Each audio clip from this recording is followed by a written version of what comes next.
الله الرحمن الرحيم الحمد لله رب العالمين أشهد أن لا إله إلا الله وحده لا شريك له وأشهد أن سيدنا ومولانا محمدا عبده ورسوله أما بعد فأعوذ بالله من الشيطان الرجيم بسم الله الرحمن الرحيم وإذ غدوت من أهلك تبوئ المؤمنين مقاعد للقتال والله سميع عليم إذ هم الطائفتان منكم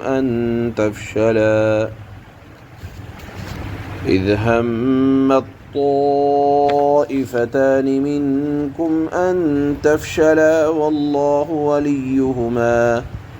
وعلى الله فليتوكل المؤمنون صدق الله مولانا العلي العظيم۔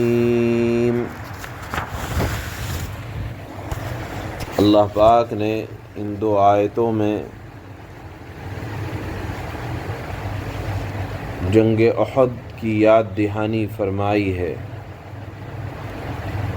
اور جنگ احد کے قصے کے اندر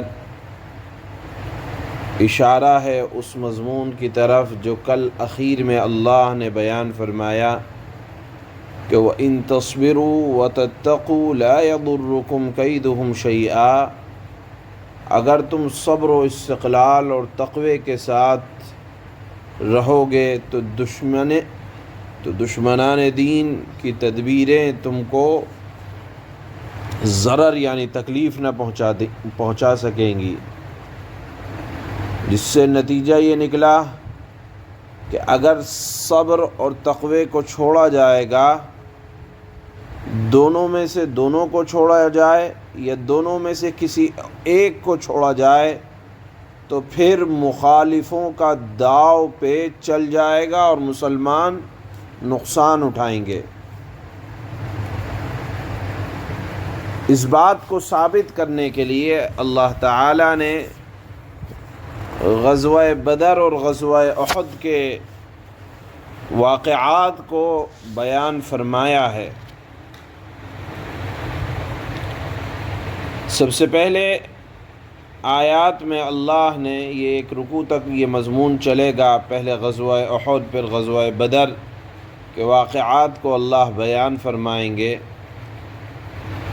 کہ کہاں چوک ہوئی تو اللہ تعالیٰ کی طرف سے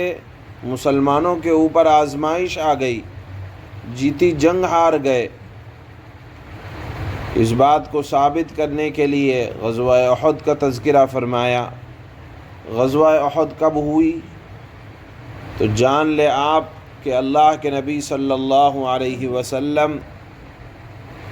جب مدینہ منورہ تشریف لائے تو پہلے تو جنگ بدر ہوئی، رمضان المبارک کا مہینہ تھا، سن 2 ہجری تھی، اور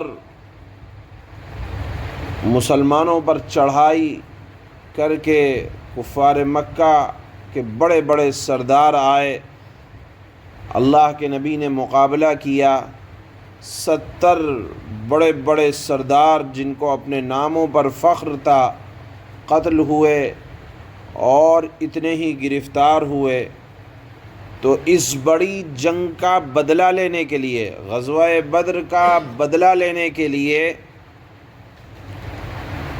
جو کہ کفار مکہ پر اللہ کی طرف سے عذاب کی پہلی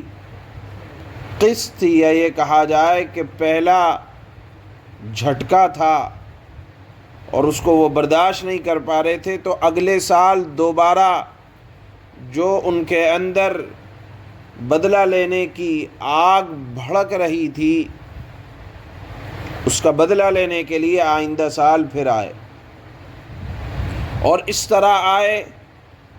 کہ خود بھی آئے اور اپنی عورتوں اور اپنے بچوں کو بھی ساتھ میں لائے، تاکہ اگر مرد پیچھے ہٹنے کی کوشش کریں گے تو عورتیں ان کو غیرت دلائیں گی، اور اس لڑائی کا یعنی جنگ بدر کا بدلہ لینے کے لیے ان لوگوں نے یہ اتفاق کیا تھا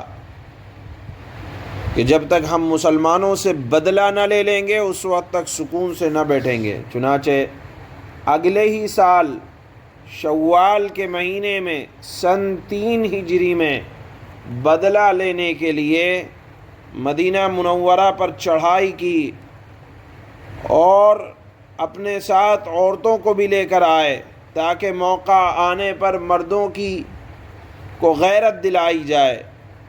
اور پسپائی سے یعنی اپنی ہلاکتوں سے روکا جائے۔ جس وقت 3000 کا لشکر لش بش ہو کر مدینہ منورہ پر پوری طرح سے اسلحے سے لیس ہو کر مدینہ منورہ کی طرف آیا تو اللہ کے نبی صلی اللہ علیہ وسلم نے حضرات صحابہ سے مشورہ فرمایا۔ خود اللہ کے نبی صلی اللہ علیہ وسلم کی یہ رائے تھی کہ دشمنوں کا مقابلہ مدینہ منورہ کے اندر رہ کر کیا جائے، اور اس لیے کیا جائے کہ مسلمان نیچے سے حملہ کریں گے، اور اگر خدا نخواستہ کوئی بات ہو جائے گی تو عورتیں اور گھروں میں رہنے والے افراد دشمنوں کے اوپر اپنے گھروں سے سنگباری کریں گے۔ اسی موقع پر رئیس المنافقین عبداللہ ابن ابی، جو ظاہری طور پر مسلمانوں میں شامل رہتا تھا مگر درپردہ وہ منافقوں کا سردار تھا، اس سے بھی رائے لی گئی۔ اس نے کہا تجربہ یہ کہتا ہے کہ جب کسی دشمن نے مدینہ پر حملہ کیا اور اہل مدینہ نے اندر رہ کر دشمنوں کا مقابلہ کیا تو کامیابی مدینہ والوں کی ہوئی ہے، اور جب باہر نکل کر مدینہ والوں نے حملہ کیا ہے تو ناکام رہے۔ اور پھر کہا عبداللہ ابن ابی منافق نے کہ یا رسول اللہ، آپ مدینہ سے باہر نہ نکلیں، خدا کی قسم جب ہم مدینہ سے باہر نکلے ہیں تو دشمنوں کے ہاتھ سے ہم نے تکلیف اٹھائی ہے، اور جب کبھی ہم مدینہ میں رہے تو دشمنوں نے ہمارے ہاتھ سے تکلیف اٹھائی ہے۔ دشمن اگر مدینے میں گھس آیا، اس کی رائے تھی تو مرد ان کا تلوار سے مقابلہ کریں گے اور بچے عورتیں چھتوں سے سنگباری کریں گے، مگر بعض صحابہ اکرام جو جنگ بدر میں شریک نہ ہو سکے تھے کسی بنیاد پر، اور شوق شہادت کا جذبہ تھا، وہ اس بات پر مصر تھے کہ ہم باہر نکل کر مقابلہ کریں گے تاکہ دشمن ہمیں مسلمانوں کو بزدل گمان نہ کرے۔ زیادہ رائے حضرات صحابہ کی اس بات کی طرف بنی کہ باہر نکل کر مقابلہ کیا جائے گا۔ اللہ کے نبی صلی اللہ علیہ وسلم، آپ دیکھیں، آپ کی رائے تھی کہ مدینہ میں رہ کر کیا جائے، لیکن جب اہل مشورہ سے مشورہ کیا تو مشورے میں کثرت رائے اس بات کی طرف آئی کہ باہر نکل کر مقابلہ کیا جائے گا۔ اللہ کے نبی صلی اللہ علیہ وسلم نے، اس سے بھی سمجھ میں آتا ہے حضرات صحابہ اکرام کی رائے کو ترجیح دی، فوراً گھر میں تشریف لے گئے اور جنگی لباس پہن کر آپ علیہ الصلاۃ والسلام باہر تشریف لائے۔ تو بعض صحابہ کو یہ خیال ہوا کہ شاید ہم رسول اللہ صلی اللہ علیہ وسلم کو ہم نے مجبور کر دیا کہ باہر نکل کر ہم جنگ کریں گے، یہ غلط ہوا۔ اس لیے آپ علیہ الصلاۃ والسلام سے کہا کہ اگر آپ کا منشا ہو، یعنی اگر آپ کا ارادہ ہے یہی مدینہ منورہ میں رہ کر جنگ لڑنے کا، تو آپ اپنی رائے پر عمل فرمائیں، آپ ہماری رائے کو چھوڑ دیں۔ اللہ کے نبی نے فرمایا کہ جب کسی نبی نے جنگی لباس پہن لیا، اب اس کے لیے ہتھیار اتارنا جائز نہیں ہے۔ اب اللہ کے نام پر چلو اور جو میں حکم دوں وہ کر لو، اور سمجھ لو کہ جب تک تم ثابت قدم رہو گے تو اللہ تعالیٰ کی فتح و نصرت تمہارے لیے رہے گی۔ اللہ کے نبی مدینہ منورہ سے نکلے، جب عبداللہ ابن ابی منافق کو پتہ چلا کہ ادھر 3000 ہیں اور ادھر 1000 کا لشکر، اور اس کی رائے تھی کہ مدینہ میں رہ کر کیا جائے مقابلہ، اس نے فوراً کہا کہ میں اپنے 300 آدمیوں کو لے کر میں نکلنے والا نہیں ہوں۔ اب 1000 میں سے بھی 700 افراد رہ گئے۔ جنگ کے موقع پر ہوتا یہ ہے کہ اگر ذرا سی بھی کوئی اس طرح کی بات آ جائے تو دلوں کے اندر میل بھی آ جاتا ہے، یا میل نہیں تو کم از کم شکوک و شبہات آ جاتے ہیں۔ چنانچہ مدینہ منورہ کے 2 قبیلے، ایک قبیلے کا نام ہے بنو سلمہ اور ایک قبیلے کا نام تھا بنو حارثہ، جو انصاری تھے، ان دونوں جماعتوں نے عبداللہ ابن ابی منافق کو دیکھ کر اپنے اندر کچھ کمزوری محسوس کی اور کہا کہ ادھر 3000 اور ادھر 700 رہ گئے، 300 واپس چلے گئے، تو کم ہمتی محسوس ہوئی، اور انہیں واپسی کا یہ ہونے لگا کہ جنگ نہیں کرنا چاہیے، واپس ہو جانا چاہیے۔ لیکن اللہ رب العزت والجلال نے ان کے اوپر رحم فرمایا اور یہ خیال وسوسے سے آگے نہ بڑھ سکا۔ بہرحال اللہ کے نبی صلی اللہ علیہ وسلم 700 صحابہ کو لے کر چلے، اور پوری جنگ آپ جانتے ہیں کہ شروع میں مسلمانوں کو کامیابی ملی، لیکن ایک وقت آیا اللہ کے نبی صلی اللہ علیہ وسلم کی کہ ایک حکم پر حضرات صحابہ اکرام رضوان اللہ تعالی علیہم اجمعین اپنی رائے میں اس کو بہتر سمجھتے ہوئے اس پر عمل نہ ہو سکا۔ بہرحال جیتی جنگ ہاری، اسی کو اللہ نے فرمایا کہ اگر مسلمان اللہ اور اللہ کے رسول کی بات پر عمل کرتے رہیں گے تو کبھی بھی دشمنوں کی تدبیریں کامیاب نہیں ہو سکتی ہے، اور جہاں کہیں چوک ہوگی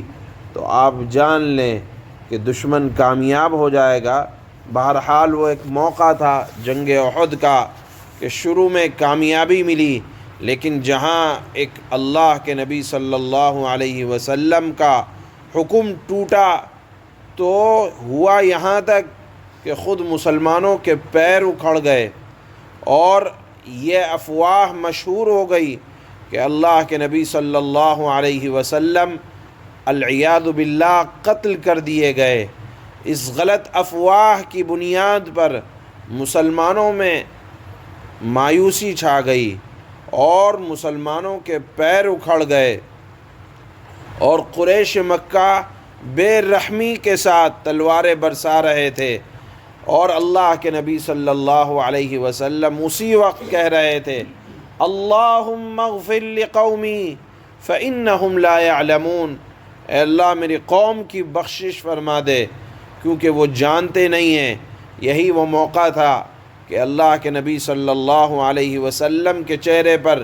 کسی نے حملہ کیا، خود کی 2 کڑیاں آپ کے چہرے انور میں گھسیں اور دندان مبارک آپ کے شہید ہوئے،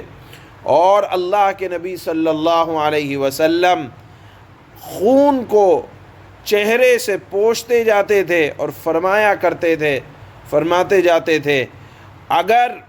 نبی کا اور میرا ایک خون کا قطرہ بھی زمین پر گر جاتا تو عذاب خداوندی سب پر نازل ہو جاتا۔ بہرحال غزوہ احد کے اندر کفار کے 22 یا 23 آدمی قتل ہوئے، اور مسلمانوں کے 70 حضرات صحابہ اکرام نے شہادت کا جام نوش فرمایا۔ یہاں آیت میں اللہ نے شروع میں فرمایا ہے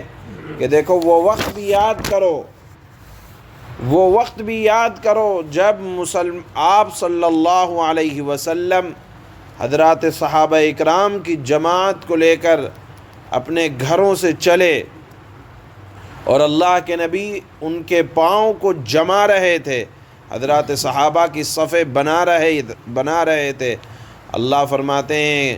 کہ تم ہی میں سے 2 جماعتیں ایسی تھیں جن کو یہ خیال ہو رہا تھا کہ وہ ہمت ہار گئی تھیں اور وہ یہ سمجھ رہی تھیں کہ ہم ہار جائیں گے۔ اللہ نے فرمایا واللہ ولیہما، اللہ تعالیٰ نے ان دونوں جماعتوں کی مدد کی۔ وعلی اللہ فلیتوکل المؤمنون،